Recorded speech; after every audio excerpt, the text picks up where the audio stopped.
সরকারে যে কি চলছে বোঝা খুব মুশকিল। প্রধান উপদেষ্টার যে প্রেস সেক্রেটারি শফিকুল আলম তিনি বলছেন যে উপদেষ্টা ফরিদা আক্তার ভুল কথা বলেছেন। একজন প্রেস সচিব একজন মন্ত্রী পদমর্যাদার উপদেষ্টাকে যদি বলে যে সে ভুল বলছে, তো সে তো সরকারকে রিপ্রেজেন্ট করে, তো মানে মন্ত্রীরা, তাদের সচিব হচ্ছেন শফিকুল আলম। সচিব বলে দিচ্ছে যে মন্ত্রী ভুল করছে, তাহলে কি সেই মন্ত্রীর ক্ষমতায় থাকা উচিত, অথবা সচিবের কি দায়িত্বে থাকা উচিত? এইগুলির আসলে কোনো মীমাংসা হবে না, কারণ সরকার একটা এলোমেলো অবস্থার মধ্যে দিয়ে যাচ্ছে। ফ্রি স্টাইল, অনেকটা কোনো নিয়ন্ত্রণ আছে বলে মনে হচ্ছে না। তো যাই হোক, বিষয়টা হয়তো উপদেষ্টা মানে ফরিদা আক্তারের ভুল, অথবা প্রেস সচিবের ভুল, কিন্তু এইভাবে পাবলিক স্টেটমেন্ট দেয়া, এটা মানে এতটা স্বচ্ছতা, কোনো কোনো স্বচ্ছতা কিন্তু বিপদ ডেকে আনে সরকারের। সেইগুলো আভ্যন্তরীণভাবে মেটাতে হয়। পাবলিক স্টেটমেন্ট দিয়ে যদি আমি প্রমাণ করি যে না আমি সঠিক, অমুকে ভুল, তাহলে একটা গুরুতর প্রশ্ন আসে যে তাহলে যে ভুল বলছে দায়িত্বের জায়গা থেকে, তার কি আর সেই দায়িত্ব পালন করা উচিত কিনা? এটা দর্শক আমি বললাম, আপনারা ভেবে দেখবেন কি হয়েছে ঘটনাটা। মৎস্য এবং প্রাণী সম্পদ উপদেষ্টা ফরিদা আক্তার যুক্তরাষ্ট্রের সঙ্গে শুল্ক সংক্রান্ত খসড়া চুক্তির প্রকাশ না করার বিষয়ে ভুলভাবে কথা বলেছেন বলে মন্তব্য করেছেন প্রধান উপদেষ্টার প্রেস সচিব শফিকুল আলম। বৃহস্পতিবার সাংবাদিকদের এক প্রশ্নের জবাবে শফিকুল আলম বলেন, এই বিষয়ে তিনি ভুল মন্তব্য করেছেন। এর আগে ফরিদা আক্তার খসড়া চুক্তির প্রকাশ না হয় উদ্বেগ প্রকাশ করেছিলেন। খসড়া চুক্তি প্রকাশ না হয় উদ্বেগ প্রকাশ করছে। তো তিনিও বা উদ্বেগ প্রকাশ কেন করলেন?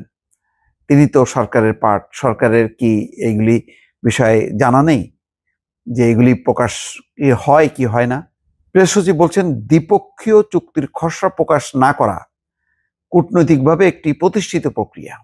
থাকে দ্বিপক্ষীয় চুক্তির অনেকগুলো ধারা থাকে যেগুলি প্রকাশ করা যায় না, কিন্তু আবার স্বচ্ছতা জবাবদিহিতার জন্য সেগুলো একেবারে গোপন করা, সেটা দেশের স্বার্থের বিরুদ্ধে কিনা সেটা আবার একটা বিষয় আছে। সেই কারণে সহসাই চুক্তি করা হয় না, এই কারণে যে মানে পাবলিককে না জানায় বা পার্লামেন্টকে না জানায় এই ধরনের চুক্তি করাটা অনেক দেশ এটা অ্যাকসেপ্ট করে না।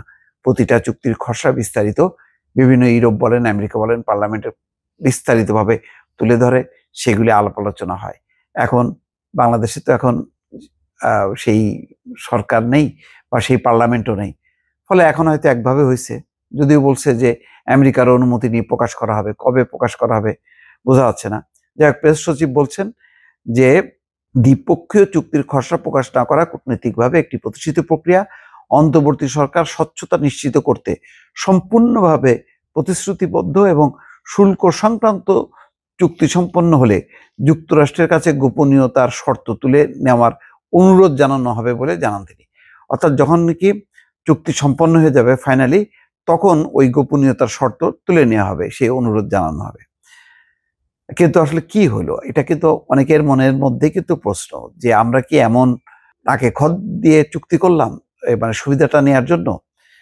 তাতে কি আমরা আবার বেকায়দায় পড়লাম কিনা? অর্থাৎ এখন আমরা অস্ত্র শস্ত্র কিনতে হলে যুক্তরাষ্ট্র থেকে কিনতে হবে। যদি আমরা পরিবহন বিমান কিনি তাহলে ওদের বোয়িং কিনতে হবে, এমন কোনো চুক্তি করলাম কিনা? অথবা নিষেধাজ্ঞা পাওয়া কোনো দেশ, অর্থাৎ আমেরিকা যেখানে নিষেধাজ্ঞা দেবে সেই জায়গা থেকে আমরা কিছু কিনতে পারবো না, এমন কি বিষয়? দেখেন, এটা নিয়ে কিন্তু ভারত লড়াই করছে এবং অনেকে বলছে যে না, ভারতের এই ফাইটটা ঠিক আছে। তারা যুক্তরাষ্ট্র কাকে নিষেধাজ্ঞা দেবে সেই কারণে ভারত তার স্বার্থের অনুকূলে সে তেল কিনবে।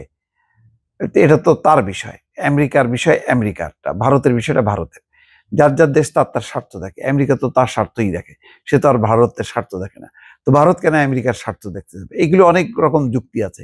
এখন আমরা কতটা একেবারে নতজানু হইলাম কি হইলাম না, এটা নিয়ে কিন্তু একটা কৌতূহল আছে, প্রশ্ন আছে।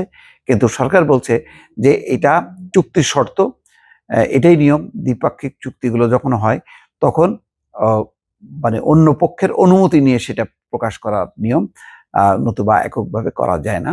এটা কূটনীতি রীতির বিরুদ্ধে। এখন এটাই কি সত্য কিনা, আর যদি এটাই সত্য হয়ে থাকে তাহলে ফরিদা আক্তার কেন এরকম কথা বললেন, তিনি কেন উদ্বেগ প্রকাশ করলেন, আর তার কাউন্টারে প্রেস সচিব কেন কথা বলছেন, এগুলি মিলছে না।